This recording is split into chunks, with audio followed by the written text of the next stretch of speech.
Mistake number 4 is actually being uneducated about the entire process. And it's not just from the parent side, it's also from the student side too, okay?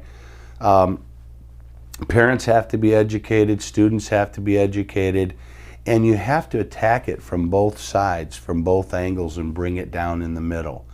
If you're not educated about the whole thing, there's a good possibility, well, I can tell you this for sure, the U.S. Department of Education has said that 80% of the parents out there right now have filled out their financial aid forms wrong, and it's caused their expected family contribution to be a lot higher than what it should be. So if you're not educated, chances are 80% of the people, those kids are attending college right now, are paying thousands of dollars too much. Things have changed a lot, and I think, when we went to college, it was so easy. I only applied to one college. I got in. I took only the SAT test, and that was it. And so it was very simple. Now there's so much competition and so many kids, and it's just such a big business, it seems like. You cannot go it alone. You have to have assistance if you want to get your student into a top college. It's just the way it is in this world. Everything about our current world is highly competitive, and everything is money driven. You cannot do it alone. You need assistance. And not only do you need assistance, but you need assistance from people who are current, who understand what's happening now, what's happening today, not what was happening 2 years ago, but what's happening today in the world of college admissions. The same thing goes for assistance in the financing part. Traditional wisdom is pointless. The financing wisdom that applies today may not apply tomorrow.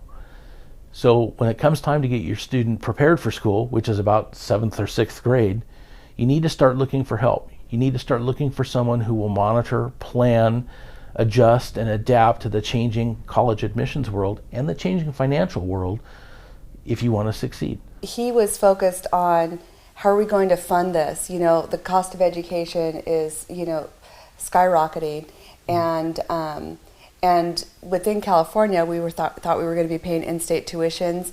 I would go to these parent meetings, and the requirements to get these kids in to UC schools just became bigger and bigger and bigger, and I saw the pressure that was putting on my child. So that was the emotional part of it, and she was feeling like, I'm not going to be able to go to a good college like Dad did, and you did. And so I definitely was coming from it more from an emotional side and about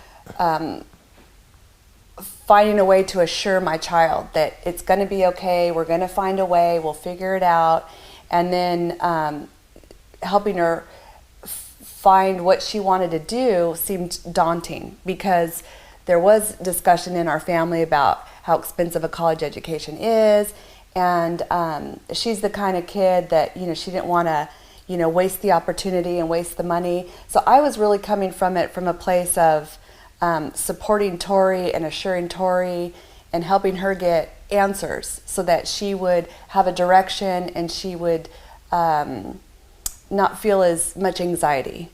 And Tom was coming from a place of, well, this is part of what we're going to provide for our kids. And so you're right. I mean, the financial side was kind of his. Can I pick up on this now? Yeah, shoulder to bear. Thank you very much. Okay, so so as a financial guy, I like making informed decisions, and part of from a financial perspective, part of it is I'd like to learn more about what we're talking about. I in addition to the nurturing and listening piece that Dave and Les provided, they also gave us an education on how this stuff works. Mm-hmm. These schools all have buckets of money, and they have a lot of money. A lot of them do.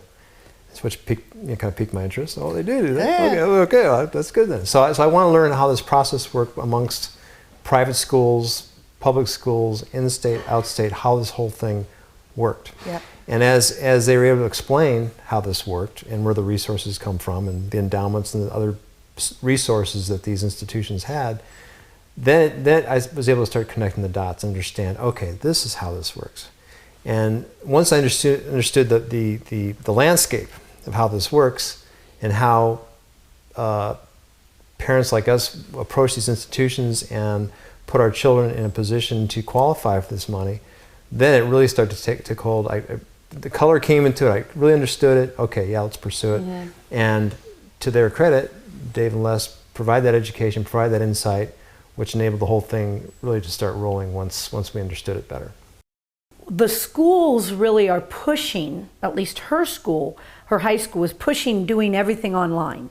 I can't remember what it's called, Aviant or something. And they were pushing to do that. But Dave said, don't do that, because that's just, you'll be just one of the numbers. What we're going to do is buy some fancy envelopes, buy some fancy stationery, go get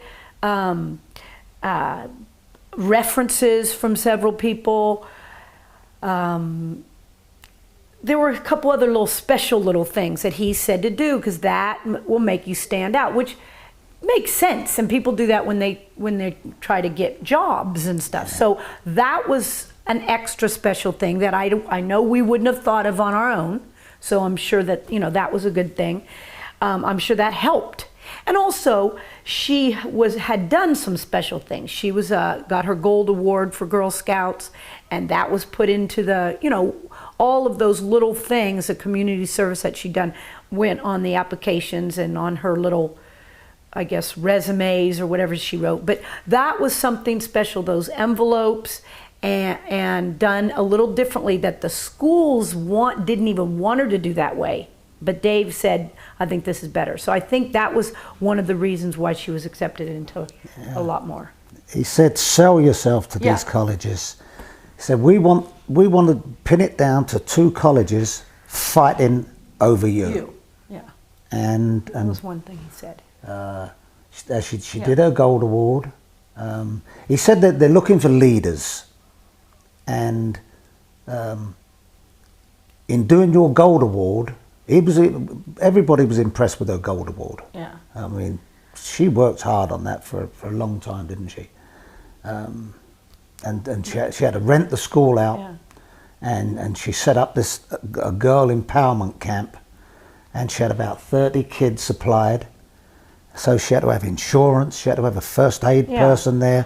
She had lots of people helping her. She did a different topic every day. Well, she did 4 or 5 topics. I know, but I mean, that's nothing to do with their company. But I mean, that was cool that she did that. Yeah, but it's still showing. But then Dave was saying, definitely show that you did have that. leadership qualities. Yeah. The first rejection letter I got was pretty hard. After that 7 for 7, I was so cocky. I was like telling my friends, I was like, oh yeah, like I applied to 11 schools, and they were like, oh wow, I've only applied to like 4, and I only got into 2, and I was like, well, I've already gotten into 7. And then I got my first rejection letter, and I was like, I'm so sad. Like this doesn't even matter to me, but I am just so sad, because it just feels good knowing that like you've done what you need to do and more. So a school's like, no, we would like you to come. So I don't know. I'm glad I applied to so many, because it gave me a variety to choose from.